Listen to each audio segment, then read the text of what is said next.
अत्तहियात में बैठने का तरीका ये है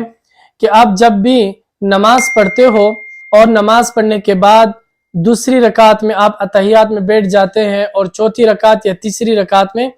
आप अत्तहियात में बैठ जाते हैं, तो अत्तहियात में बैठने का तरीका ये है कि आप अपने दोनों पाँव को जो है एक पैर को खड़ा करें और दूसरे पैर पर आप बैठ जाएं और अपने दोनों हाथों को अपने जानू पर रखें और वहां रखकर आप बिल्कुल अपने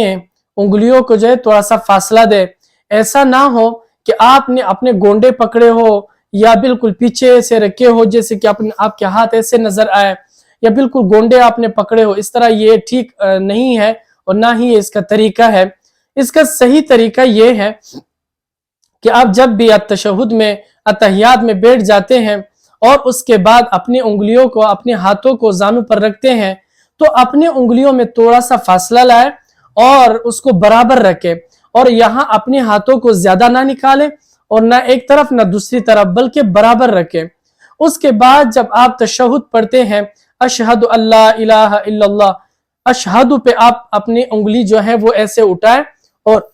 इल्लल्लाह व अशहदु अन्ना मुहम्मदन अब्दुहु व रसूलुहु पे नीचे करे। और जब आप उंगली उठाए तो बाज लोग तो यूं उंगली उठा लेते, यूं रख लेते हैं,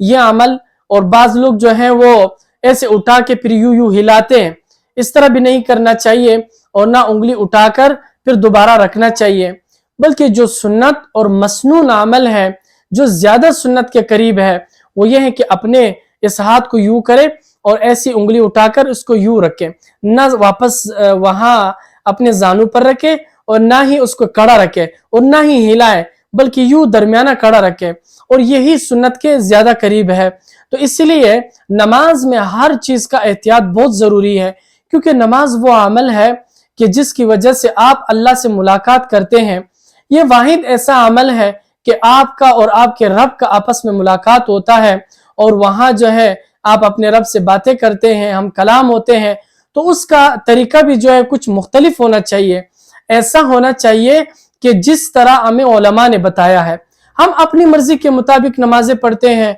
अत्तहियात में बैठकर, और अपने हाथों को यूं भी खड़ा रखते हैं और यूं जानू पर गोंडे भी पकड़ते हैं और अपने हाथों को जो है वो ऐसे अपनी मुट्ठी बांध रखते हैं। ये बिल्कुल ठीक नहीं है, मुनासिब नहीं है। हदीस में और भी सारे इस तरह के तरीके हैं, लेकिन जो मसनून और सुन्नत तरीका है, आप अत्तहियात में बैठे तो एक पैर को बिठाए और दूसरे पैर को खड़ा रखे और एक पैर पर बैठ जाए। उसके बाद आप जब बैठेंगे तो अपने दोनों हाथों को जानू पर रखे और उसमें थोड़ा फासला उंगलियों में लाए, और जब तशहुद पर आ जाए तो अपनी उंगली को ऐसे उठाकर वापस इसे दरमियान में ऐसे यूं रखे और ना हिलाए और ना ज्यादा नीचे रखे ना ज्यादा ऊपर रखे। यही तरीका मसनून भी है, सुन्नत भी है, बेहतर भी है।